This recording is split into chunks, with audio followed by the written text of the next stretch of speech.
할머니가 읽어주는 하나님 말씀 쉬운 성경 요한복음 19장.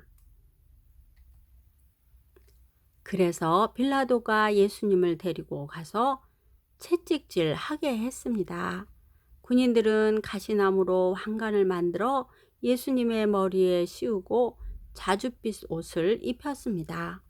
그런 다음 그들은 여러 차례 예수님께 와서 유대인의 왕 만세! 라고 하면서 얼굴을 때렸습니다.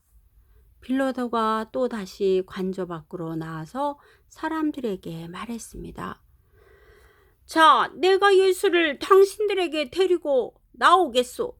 내가 그를 고소할 아무런 죄도 발견하지 못한 것을 당신들은 알게 될 것이오. 예수님께서 가시관을 쓰고 자줏빛 옷을 입고 나오시자 빌라도가 유대인들에게 말하였습니다. 보시오, 이 사람이요. 대제사장들과 성전 경비병들이 예수님을 보고 목소리를 높여 외쳤습니다. 십자가에 못 박으시오, 십자가에 못 박으시오. 빌라도가 그들을 향해 이렇게 말했습니다. 당신들이 이 사람을 데리고 가서 십자가에 못 박으시오. 나는 그에게서 아무 죄도 찾지 못했소. 유대인들은 우리의 법대로 하면 그는 당연히 죽어야 합니다. 자기를 하나님의 아들이라고 주장하니 말입니다. 라고 우겼습니다. 빌라도는 이 말을 듣자 더욱 두려워하였습니다. 그래서 그는 다시 관저로 들어가 예수님께 당신은 어디서 왔소? 라고 물었습니다. 그러나 예수님께서는 그에게 대답하지 않으셨습니다. 빌라도가 예수님께 말했습니다. 나에게 대답을 하지 않을 작정이요? 나에게는 당신을 놓아줄 권한도 있고 십자가에 못 박을 권한도 있다는 것을 알지 못하오? 예수님께서 대답하셨습니다. 그 권세가 위에서 주어진 것이 아니라면 내게는 나를 해할 어떤 권한도 없다. 그러므로 나를 너에게 넘겨준 그 사람의 죄는 더 크다. 그때부터 빌라도는 예수님을 놓아주려고 애를 썼습니다. 그러나 유대인들은 소리를 지르며 만일 당신이 이 사람을 풀어주면 당신은 가이사의 지지자가 아닙니다. 자신을 왕이라고 하는 사람은 가이사를 반역하는 자입니다. 라고 외쳤습니다. 빌라도는 이 말을 듣자 예수님을 데리고 나와 돌로 포장된 바닥 아람어로는 가바다에 마련된 재판석에 앉았습니다. 때는 6월절 주간의 예비일이었고 낮 12시쯤이었습니다.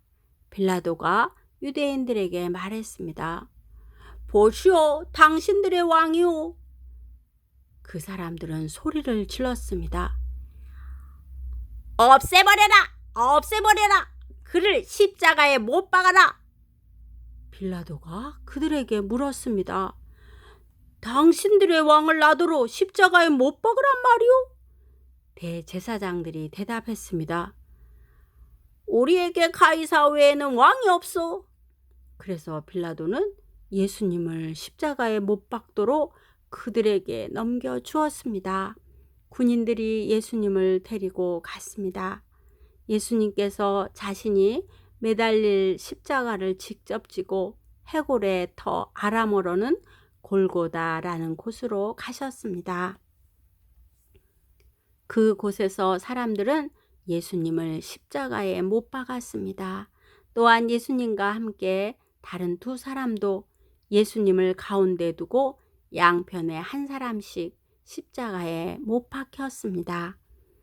빌라도는 명패를 써서 십자가 위에 붙였습니다. 거기에는 유대인의 왕 나사렛 예수라고 쓰여 있었습니다. 많은 유대인들이 그 명패를 읽을 수 있었던 것은 예수님께서 죽으신 곳이 예루살렘 성에서 가깝고 그 명패는 아람어, 라틴어, 그리스어로 쓰여 있었기 때문입니다. 유대인들의 대제사장들이 빌라도에게 유대인의 왕이라 쓰지 말고 나는 유대인의 왕이다 라고 쓰십시오 하면서 억지를 부렸습니다. 빌라도는 나는 내가 쓸 것을 썼을 뿐이다 라고 대답했습니다. 군인들은 예수님을 십자가에 못 박은 뒤에 그의 옷을 4조각으로 나누었습니다. 그리고는 저마다 한 조각씩 나누어 가졌습니다. 그들은 속옷도 가져갔는데 그 옷은 위로부터 아래까지 완전히 통으로 짠 것이었습니다. 그래서 군인들은 이것은 찢지 말고 제비를 뽑아 누가 가질지 정하자 라고 말하였습니다. 이런 일이 일어난 것은 그렇게 되리라고 말한 성경 말씀을 이루기 위해서였습니다. 그들이 자기들끼리 내 옷을 나누고 내 옷을 가지려고 제비 뽑나이다. 예수님의 십자가 곁에는 예수님의 어머니와 예수님의 이모와 글로바의 아내 마리아와 막달라 마리아가 서 있었습니다. 예수님께서 그의 어머니와 그 곁에 사랑하는 제자가 서 있는 것을 보시고 어머니를 향해 말씀하셨습니다. 여자여 보십시오. 어머님의 아들입니다. 그리고 그 제자에게는 보아라 내 어머니이시다 라고 말씀하셨습니다. 그때부터 이 제자는 예수님의 어머니를 자기 집에 모셨습니다. 이후에 예수님께서는 이미 모든 것이 이루어진 줄 아시고 성경이 성취되도록 하기 위하여 내가 목마르다 라고 말씀하셨습니다. 그곳에 신 포도주가 담긴 항아리가 있었습니다. 군인들이 해면을 신 포도주에 흠뻑 적셔서 우슬초 막대기에 매달아 예수님의 입으로 가져갔습니다. 예수님께서는 신 포도주를 맛보신 다음 다 이루었다 라고 말씀하셨습니다. 이 말씀을 하신 후 고개를 아래로 떨구시고 운명하셨습니다. 이날은 예비일이었고 다음 날은 안식일이었습니다. 유대인들은 안식일에 시신을 십자가에 그대로 두고 싶지 않았습니다. 그래서 빌라도에게 시신의 다리를 부러뜨리고 그 시신을 십자가에서 내려달라고 부탁했습니다. 군인들이 가서 예수님과 함께 못 박힌 첫 번째 사람의 다리와 또 다른 사람의 다리를 부러뜨렸습니다. 그러나 군인들이 예수님께 갔을 때 그들은 예수님께서 이미 돌아가신 것을 알고는 그분의 다리를 부러뜨리지 않고 창으로 예수님의 옆구리를 찔렀습니다. 바로 피와 물이 쏟아져 나왔습니다. 이것을 본 사람이 증언한 것이니 그의 증언은 참됩니다. 그는 자기가 진리를 말하고 있다는 것을 알았습니다. 그가 이렇게 말한 것은 여러분들도 믿게 하려는 것입니다. 이런 일이 일어난 것은 그의 뼈가 하나도 부러지지 않을 것이다 라고 쓰여진 성경 말씀을 이루기 위해서입니다.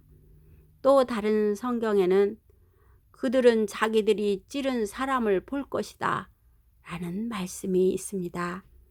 이 일이 일어난 후 아리마대 사람 요셉이 빌라도에게 예수님의 시신을 가져가겠다고 요청하였습니다.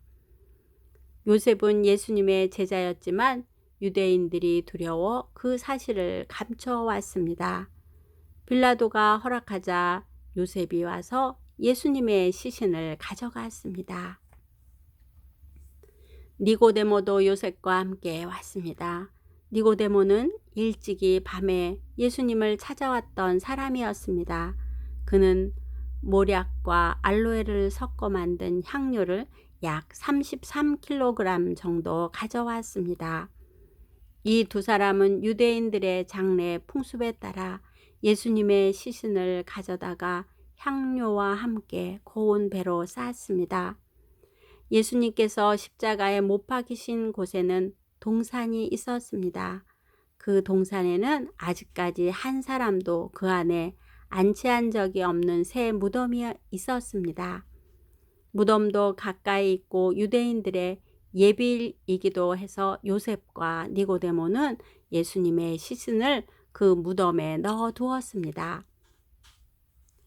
자, 하나님을 믿으면 축복임을 알려주고 싶어요.